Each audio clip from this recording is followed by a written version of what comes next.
maamulka gobolka Shabeellada Dhexe ayaa kormeer ku tagay tuulada Buurdheere oo sanadkii hore beelo walaalo ah ay ku dagaalameen isla markaana guud ahaan tuuladaasi dab la qabsiiyay albiyoodkii ku yiilay tuuladaasi. gudoomiyaha maamulka gobolka Shabeellada Dhexe Axmed Mayre Makaraan iyo xubno ka tirsan maamulkiisa ayaa si wada jir ah albiyoodka tuulada Buurdheere oo maamulka gobolka ay dib motor u saareen u kormeeray xili dadka iyo xoolaha ay si aan cabsi lahayn u cabaayeen maadaama ceelka ay ku tiirsan yihiin tuulooyin fara badan. ugu horeen waxaa xaaladda ceelka ka hadlay qaar ka mid ah dadka tuulada iyo kuwii u soo arooray ceelka.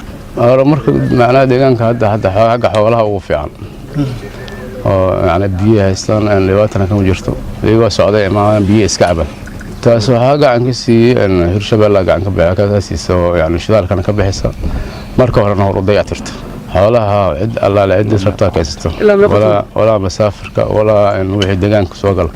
deegaanka loo yimaado waa iska tira badan yahay ilaa aduul ilaa in sheegan maasha leeyahay Abdi Banaan iyo dhalow iyo adiga dhankan ceelasha xeebta wixii ka sokay wala hadda anaga leeyahay goolina lama hayso balse adiga kulli wax waa iska jiraan oo dadka magaalada dhex jooga magaalada Jabal dhex tagay anigu mar dhawaan xamarka imiday hadaan imiday walax saddex nafoo weylaaho ka maqana leeyri shalay bariga joogan ceelka may xooraan way iska cabaayeen wiilaa joogay. dhinaca kale gudoomiye ku-xigeenka amniga iyo siyaasadda degmada Cadalle Xuseen Muxudiin Cabdalla ayaa maamulka gobolka ugu warbixiyay xaaladda tuulada Buurdheere. cid walba cid ka xayran amba laga xanibay amba ka xayran ma jirto waxa loo baahan yahay ceelkii waa shaqayha tuuladina sidii sheegay gobernatooraha annaga joogno annagoo ah maamulka degmada Cadalle annagana loo xir saaray qofti qora keentay cili ha ahaado ceelka waxa cabo safarka ka sukow qabiilaadka isla degan waa la yaqaan cili ha ahaado maxaa muuse ha ahaado Cabdalla ha ahaado ninkii qoray keeno ceelkaas ciidanka amniga wuxuu u qabaa fasax inuu kala wareega qoroga asigana uu soo giliyaa gacanta degmada annagana waxaan u gudbi doonaa gobolka hadduu ilaa yiraahdo maamul. ugu dambeyntii gudoomiyaha maamulka gobolka Shabeellada Dhexe Axmed Mayre Makaraan ayaa dhankiisa sheegay in maamulka gobolka uu dhameystirayo dib u heshiisiinta beelaha dagaalamay. waxa lagu guuleystay in maartay ceelka la dayactiro oo Hirshabeelle ay maartay ceelka dayactirkiisa ay ballan qaad ay fuliso maantana waan u jeednaa inuu ceelka uu nacfi badan deegaanka uu soo kordhiyay